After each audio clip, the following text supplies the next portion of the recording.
Welcome to my channel. Subscribe, listen, and enjoy my stories every day. The sterile scent of antiseptics filled the air as I shuffled down the quiet corridor of St. Michael's Hospital. The buzzing fluorescence overhead flickered occasionally, mirroring the turmoil in my stomach. Admitted to the hospital for a suspected case of food poisoning, my mind was preoccupied not only with my physical discomfort but also with an unsettling sense of dread that something was amiss at home. Lingering in the waiting room earlier, I overheard snippets of conversation that pricked my ears, murmurs about Dr. Malcolm Carter, a reputed cardiologist, and his close encounters with various staff. I tried to dismiss it as hospital gossip, but a nagging thought clawed at the back of my mind, connecting dots I wished remained unlinked.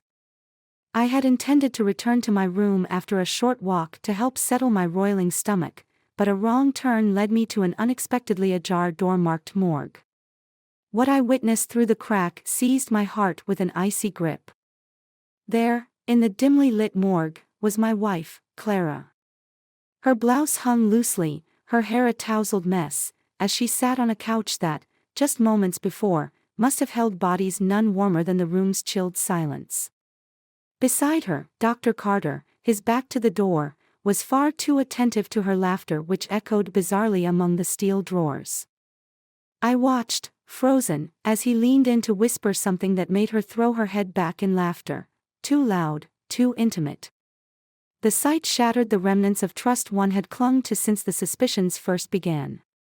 How long had this been going on? The question pounded in my head with every thud of my aching heart. I needed to confront this betrayal. Not tomorrow, not later, but now. Pushing the door open with a force that reverberated around the cold walls, I stepped into the morgue.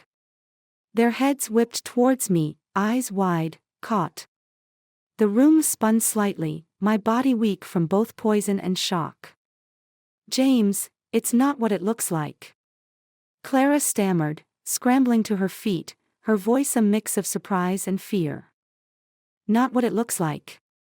My voice was a roar in the silent morgue. Am I supposed to believe that?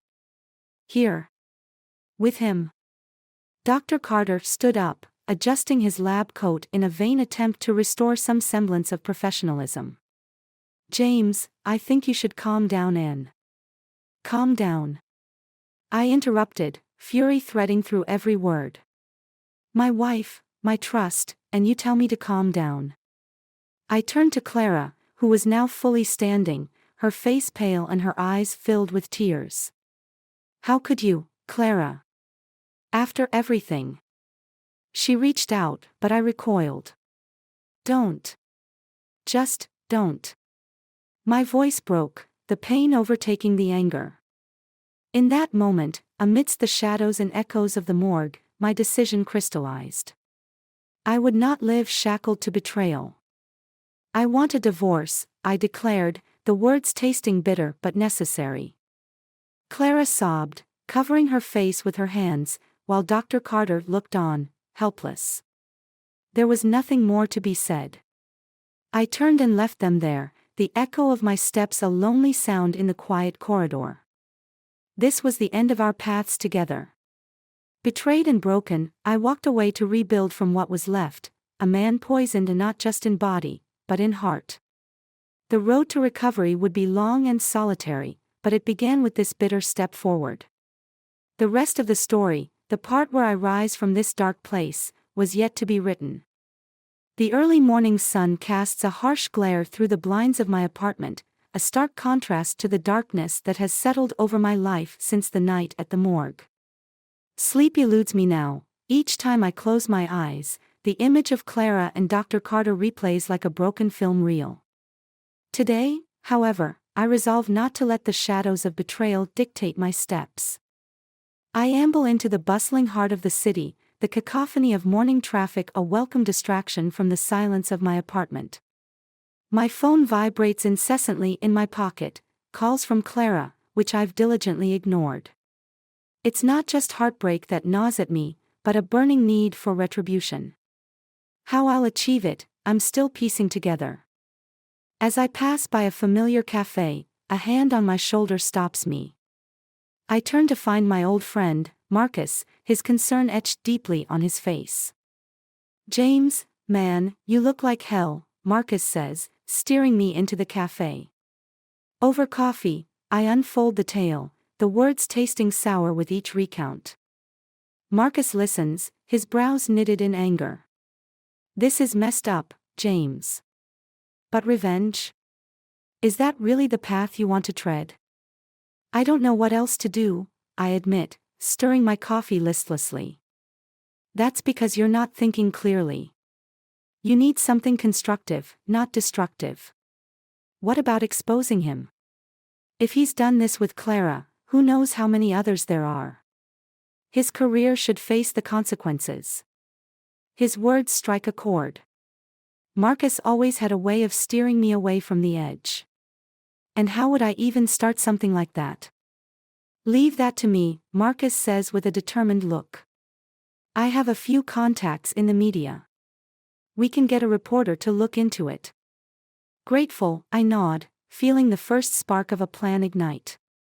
Revenge through exposure, it feels like a cleaner cut than the chaos I had imagined. We leave the cafe with a plan, albeit a skeletal one. As we part ways, my phone rings again. This time, I answer. "James, please, we need to talk," Clara's voice comes through, strained and tearful. "Not now, Clara. There's nothing left to say." "But there is, James. It's about the hospital. The night you found us wasn't the first. Malcolm he has something going on. It's bigger than you think." Her words pause my stride. "What are you talking about? Just meet me. Please. There's more at stake than our marriage." Reluctantly, I agree to meet her, curiosity piqued despite my better judgment. Hours later, I find myself at a secluded bench in the park where Clara and I first met years ago.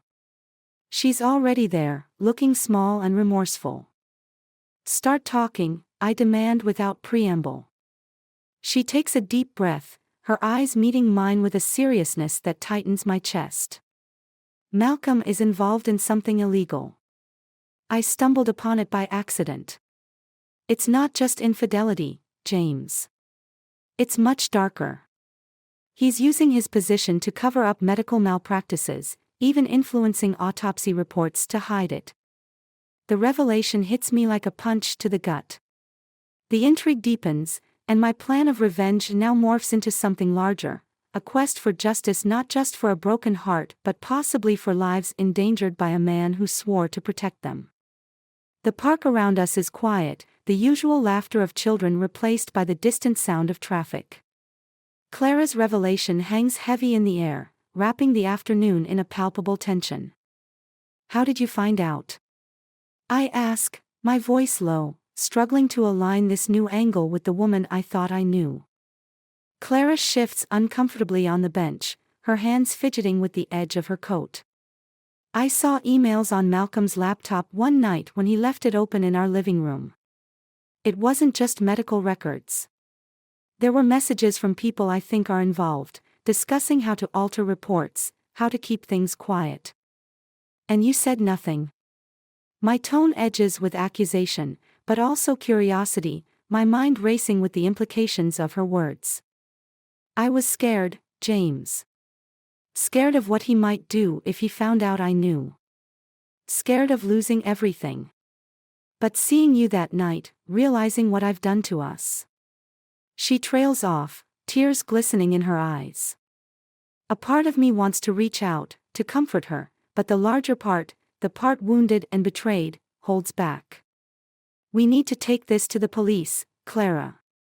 If what you're saying is true, it's not just about us anymore."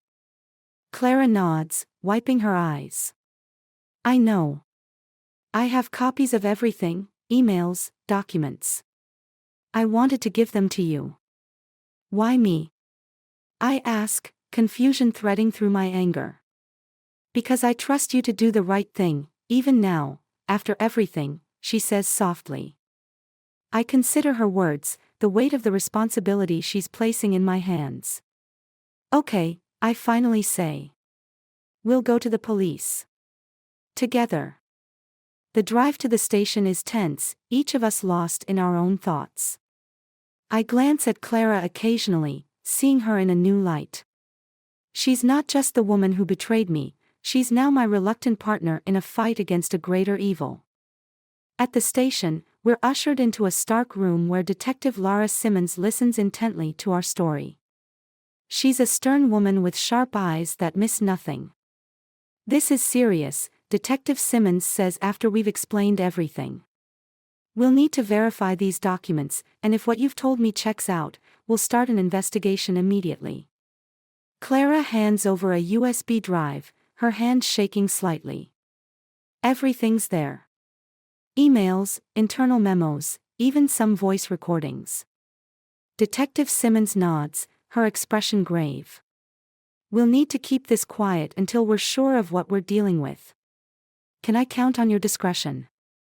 "Absolutely," I affirm, feeling a sense of purpose fueling me. As we leave the station, Clara stops me with a hand on my arm. "James, thank you. For handling this, for handling everything." I nod, unsure of what to say. The hurt is still there, but so is a newfound respect for her courage in coming forward. "We're not done yet, Clara. Remember that." She nods, and we part ways, the evening casting long shadows as I walk back to my car. The drive home is a blur of thoughts, plans forming and reforming as I consider our next moves. That night, as I lay in bed, the first flicker of hope in weeks sparks within me. This isn't just about revenge or betrayal anymore.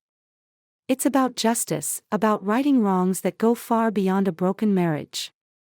And as daunting as the path ahead looks, I feel ready to face it, armed with the truth and a resolve forged in the fires of betrayal and redemption. The days that follow are a whirlwind of activity. Detective Simmons moves quickly, organizing raids based on the evidence Clara provided. Each morning, I wake to new headlines screaming scandal, as more of Dr. Malcolm Carter's misdeeds come to light. The hospital is under scrutiny, and several of Malcolm's associates are brought in for questioning. Despite the chaos, there's a quiet undercurrent of satisfaction. Justice is being served, and though my personal life remains shattered, this victory against corruption feels like a small patch on my wounded heart. However, my resolve is about to be tested further than I could have imagined. It's late evening when I receive a call from Detective Simmons, her voice urgent. "James, can you come down to the station? There's something we need to discuss about your case. It's important." Puzzled, I agree, driving over with my mind spinning wild scenarios. I'm met at the door by Simmons, who escorts me to a private room. The serious expression on her face sets my nerves on edge. "James, we've uncovered something that you need to see," she begins, her tone grave. She hands me a file, and I open it to find a series of photographs and transcripts. As I flip through the documents, my blood runs cold. "What is this?" I ask, my voice barely a whisper. "It seems Clara wasn't just a victim or a simple informant in all of this," Simmons explains. "She was deeper into this than she let on. According to these messages, she was complicit in some of the cover-ups. She may have even manipulated evidence to protect herself and Dr. Carter." The room spins as I absorb her words. Betrayal slices through me anew, deeper and more painful than before. "And there's more," Simmons adds. "We think she only came forward to throw suspicion off herself, to appear as a whistleblower rather than a co-conspirator." Rage, hot and blinding, courses through me. I had been a fool, thinking there was anything redeemable left in our relationship. I had allied myself with her, fought for her, believed her. "I need to confront her," I state, standing up sharply. Simmons nods. "She's here. We brought her in for questioning tonight." She leads me to another room where Clara sits, cuffed and looking smaller, more vulnerable than ever. Yet, all I see is the deceit, the manipulation. "Clara," I say, my voice cold and steady, "Why?" Her eyes meet mine, filled with tears. "James, I never wanted to hurt you. I was in too deep before I realized. I thought if I could fix it, make it right somehow, we could go back to how things were. But you used me," I cut in, the hurt piercing through my calm.